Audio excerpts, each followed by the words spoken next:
बिस्मिल्लाहिर्रहमानिर्रहीम। अस्सलाम वालेकुम। आज 25 जुलाई बरोज़ इतवार हम बात करेंगे 3 अहम इशूज़ के हवाले से। नवाज़ शरीफ की गद्दारी पर इदारों ने एक और चौंका देने वाले इंकशाफात किए हैं और एक हफ़्ते में नवाज़ शरीफ की 3 मुलाकातें हुई हैं और इदारों ने वो जगह भी बता दी है जहाँ पर इंडियन ऑफिशियल्स के साथ एक होटल में नवाज़ शरीफ ने मुलाकात की है। वहाँ किस एजेंडे को प्रमोट किया गया है, वहाँ पर क्या गुफ्तगू हुई है, बड़ी अहम डिटेल्स हैं जो मैं आपके साथ शेयर करूँगा। साथ हम बात करेंगे फवाद चौधरी ने बेगैरत कहा नवाज़ शरीफ को और उस पर जो लिफाफा खोर सहाफ़ी हैं वो भड़क उठे और वो गालम गलूच पर आ गए। मामला क्या है वो भी मैं आपके साथ शेयर करूँगा। साथ हम बात करेंगे मुस्लिम लीग नून के और मरीम नवाज़ और नवाज़ शरीफ के तर्जमान मोहम्मद ज़ुबैर ने बिलाखिर ज़ुबान खोली है और जो नवाज़ शरीफ का मामला है और नवाज़ शरीफ की गद्दारी का मामला उस पर खुल कर बोले हैं।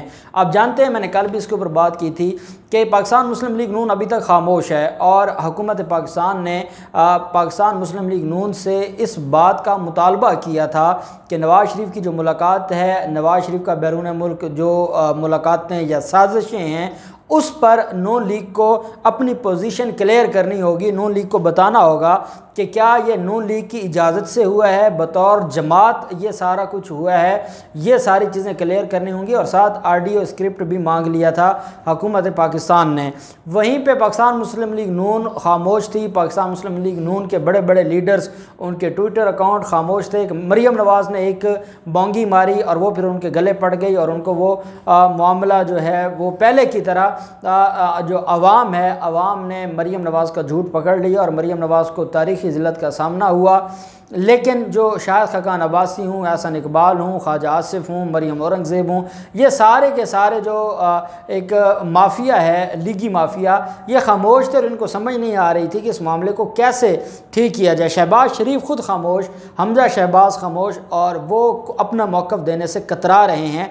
इतने में मोहम्मद ज़ुबैर वो शख्स है जो पहले मरीम नवाज़ और नवाज़ शरीफ के लिए भीख मांगने आर्मी चीफ़ के पास भी गए थे। अब मोहम्मद ज़ुबैर ने यह कहा है कि अफ़गान मुशीर के साथ जो मुलाकात है नवाज़ शरीफ की, वो आम रूटीन की मुलाकात है, उसमें कोई ख़ास बात नहीं है, कोई नई बात नहीं है, बल्कि वो एक रूटीन की मुलाकात है। ये कहना है मोहम्मद ज़ुबैर का। अब मोहम्मद ज़ुबैर से मैं ये सवाल करता हूँ कि ये रूटीन की मुलाकात क्या उसी शख्स से होगी जिस शख्स को पूरी रियासत ने जिसके साथ बाइकआउट किया हुआ है? अगर कोई आपकी माँ को गाली दे, रियासत माँ के जैसे होती है, अगर कोई रियासत को गाली देता है और उस गाली के बाद पूरी रियासत, रियासती इदारे और हुकूमत उस शख्स का बाइकआउट करती है और ये ऑफिशियल बाइकआउट है और 2 माह पहले उसने पाकिस्तान को गाली दी थी और उस पर पाकिस्तान ने बाइकआउट किया था। अब आप बताएं कि जब आपकी माँ को कोई गाली दे तो क्या ऐसे शख्स से आप मिल बैठकर गपशप करेंगे? आप बाहिमी दिलचस्पी, अब नवाज़ शरीफ और अफ़गान मुशीर की बाहिमी दिलचस्पी क्या हो सकती है? नवाज़ शरीफ जो अदालतों के भगोड़े हैं, इश्तिहारी हैं, मफरूर हैं, जिनको अदालतों ने कहा हुआ है कि वो जब पाकिस्तान है उसको गिरफ़्तार कर लिया जाए, जिसकी जायदादें नीलाम हो रही हैं, उस शख्स के साथ जिसने पाकिस्तान को गाली दी है उसके साथ कौन सी बाहमी दिलचस्पी हो रही है? क्या जो नवाज़ शरीफ का एजेंडा है मुल्क को गालियां देना, मुल्क की और रियासत को नुकसान पहुंचाना, इदारों के बारे में प्रोपेगेंडा करना, क्या वही काम अफ़गान मुशीर का नहीं है? और क्योंकि अफ़गान मुशीर का भी वही काम है, नवाज़ शरीफ का भी वही काम है, तो हम समझ सकते हैं कि बाहमी दिलचस्पी क्या थी। और मोहम्मद ज़ुबैर, आपको एक और जवाब देना पड़ेगा पूरी कौम को। आप ये बताएं कि ये एक मुलाकात नहीं है, 3 मुलाकातें और भी हुई हैं और ये जो मुलाकात है हमदुल्ला मुहिब के साथ, ज़राए मुसद्दक़ा, ज़राए इदारों के जो ज़राए हैं उनके मुताबिक ये मुलाकात, इसमें इंडियन ऑफिशियल्स भी मौजूद थे। मुलाकात के पहले हिस्सा में इंडियन ऑफिशियल्स बैठे थे और जब आपने फ़ोटो शॉट किया और आपने फ़ोटो जब आपने बनाए, पिक्चर्स आपने बनाई, तो तब आपने वो जो इंडियन ऑफिशियल था वो साइड पर हो गया और आपने वहाँ पर पिक्चर्स ली। और आपको क्योंकि हमदुल्ला मुहिब को बड़ा शौक़ है तस्वीरें बनवाने का और अपलोड करने का, आपने देखा होगा अक्सर वो ये काम करते रहते हैं। अब उन्होंने ये तस्वीरें बनवाई, लेकिन उनको ये लगता था कि शायद नवाज शरीफ NRO ले सकेंगे और इदारों पर कोई प्रेशर आएगा, इदारों पर कोई किसी भी तरह से दबाव आएगा।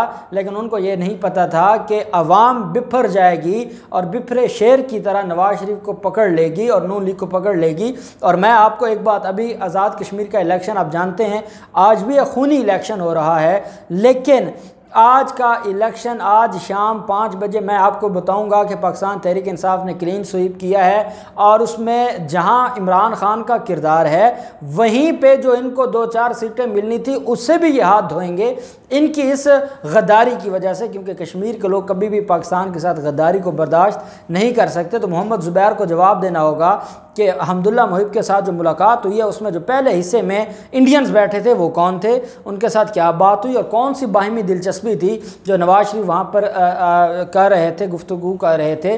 दूसरी तरफ जो मामला है मुलाकातों का, अब उसमें एक मुलाकात है और ये हिंदुस्तान के सरकारी ओहदेदार से लंदन के इलाके ओल्ड चेल्सी टाउन हॉल में एक महंगे होटल पर आपकी मुलाकात होती है नवाज शरीफ की, एक हिंदुस्तानी ऑफिशियल के साथ, एक हिंदुस्तानी सरकारी ओहदेदार के साथ। तो अब आप बताएं, और वो इदारों ने वो लोकेशन भी सेंड की है, वो लोकेशन भी शेयर की है जहां आपकी नवाज शरीफ की मुलाकात हुई है। आप क्या समझते हैं कि आप पाकिस्तान में होंगे तो आपके करतूतों पर सबकी नज़र होगी और आप बैरून मुल्क बैठे होंगे तो क्या आपकी तरफ से आंखें बंद कर ली जाएंगी? नहीं, ऐसा नहीं है, आंखें खुली हुई हैं और आंखें, और जैसे शेख रशीद ने कहा है कि जो करतूत मरीम नवाज़ और नवाज शरीफ के हैं और जो ये ज़ुबान इस्तेमाल करें इनको मार पड़ेगी। क्यों मार पड़ेगी? कि जब आप रियासत को गाली दें, जब आप रियासत के ख़िलाफ़ बात करेंगे तो फिर आपको कोई भी नहीं बख्शेगा, आपको कोई माफ़ी नहीं देगा। अब मरीम नवाज़ को हम्दुल्ला मुहिब के मामले पर तो 2 साल पुरानी एक तस्वीर शेयर कर रही हैं आर्मी चीफ के साथ हम्दुल्ला मुहिब की, और ये जो वाक़या है गालम गलूच का, ये 2 माह पहले का वाक़या है। और 2 माह पहले के वाक़या में उसके बाद उसका बाइकआउट किया गया है और ये ऑफिशियल बाइकआउट था। उसके बाद मरीम नवाज़ क्या कहेंगी, और साथ आप मरीम नवाज़ से हम ये भी ज़रूर कहेंगे कि अब जो हिंदुस्तानी एक सरकारी बड़े ओहदेदार से मुलाकात हुई है उस होटल में, तो उसमें आप बता दें कि वो आप किस खाते में डालेंगी, उस हिंदुस्तानी सरकारी जो ओहदेदार था उसकी किसके साथ तस्वीर शेयर करेंगी? क्योंकि हिंदुस्तान वालों की तस्वीरें तो सिर्फ आपके साथ हैं या आपके पापा के साथ हैं या आपकी फैमिली के लोगों के साथ हैं। क्योंकि जब मरी में लोग आते थे, जंदाल जैसे, वो भी आपके पास आते थे। खोखर पैलेस में जो लोग मुलाकातें करने आते थे वो भी आपसे मुलाकातें करने आते थे। आपकी शुगर मिलों में जो राग के एजेंट थे वो भी आप ही से मिलते थे, कोई और उनसे नहीं मिल सकता था। तो अब आपको ये बताना होगा कि ये जो हिंदुस्तानी सरकारी ओहदेदार से आपकी मुलाकात हुई है ये किस मकसद के लिए हुई है और इसके पीछे बैकग्राउंड क्या है, और ये सारी चीज़ें आपको बतानी होंगी। दूसरी इसमें अहम जो चीज़ है वो ये है कि फवाद चौधरी ने सलीम साफ़ी के साथ एक प्रोग्राम था और नवाज़ शरीफ की, क्योंकि अब कोई भी पाकिस्तानी है उसका दिल दुखा है। अब हम अगर वो लफ्ज़ इस्तेमाल नहीं करते और हम वो जुमले नहीं कहते तो वो ये समझें कि ये हमारी पाकिस्तानियों का एक इखलाक है जिसकी वजह से हम वो बात नहीं करते। लेकिन एक आला ओहदेदार फवाद चौधरी जैसा शख्स जो हमेशा पार्लिमानी लैंग्वेज इस्तेमाल करते हैं, लेकिन क्योंकि उस शख्स के साथ नवाज़ शरीफ ने मुलाकात की है जिसने रियासत पाकिस्तान को गंदी गलीज़ गाली दी थी, तो वो शख्स जब मुलाकात करेगा तो उस पर फवाद चौधरी ने नवाज़ शरीफ को बेगैरत कहा और नवाज़ शरीफ के बारे में कहा कि ये बेगैरत शख्स है।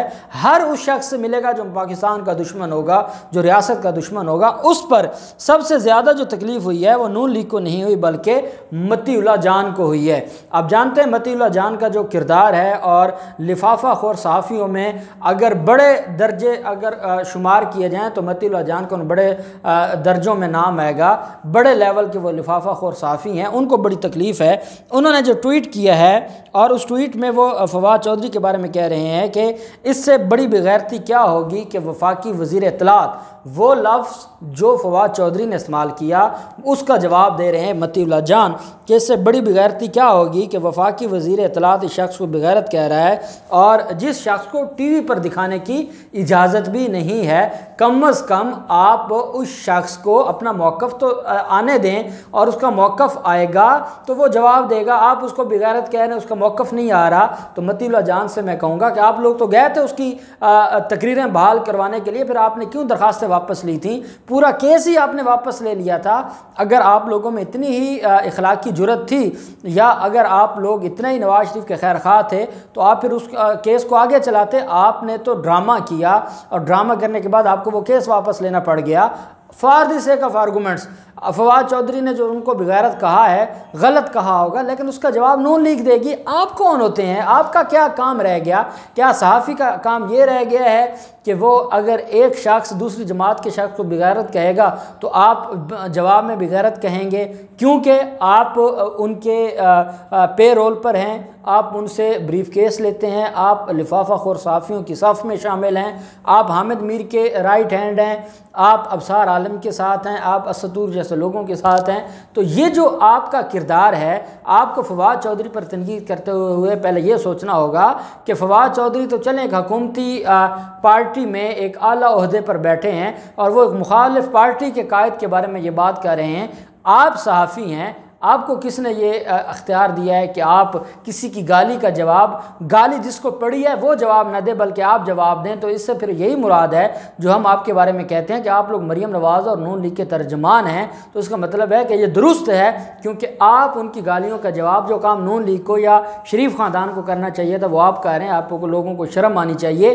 ये जो मामला था, ये रियासत को गाली देने का था। जब नवाज शरीफ ने रियासत को एक तरह से गाली दी है, रियासत के इदारों गालियां देता रहा है, तब तो आपकी गैरत नहीं जागी कि आप नवाज शरीफ को जवाब देते। आज आप फवाद चौधरी को जवाब दे रहे हैं। आप लोगों को कोई शर्म होनी चाहिए, कोई हया होनी चाहिए। अब देखते हैं ये जो 3 खुफिया मुलाकातों का मामला, और मुझे ये लगता है कि अब अल्ताफ़ हुसैन की तरह नवाज शरीफ जिस तरफ जा रहे हैं वो अपने एंड की तरफ जा रहे हैं। मामला कहाँ तक जाता है, जो भी डिटेल्स होंगी हम आपके साथ शेयर करते रहेंगे। अल्लाह पाक पाकिस्तान कामयाब नासिर हो। बहुत शुक्रिया। अल्लाह हाफ़िज़। पाकिस्तान जिंदाबाद।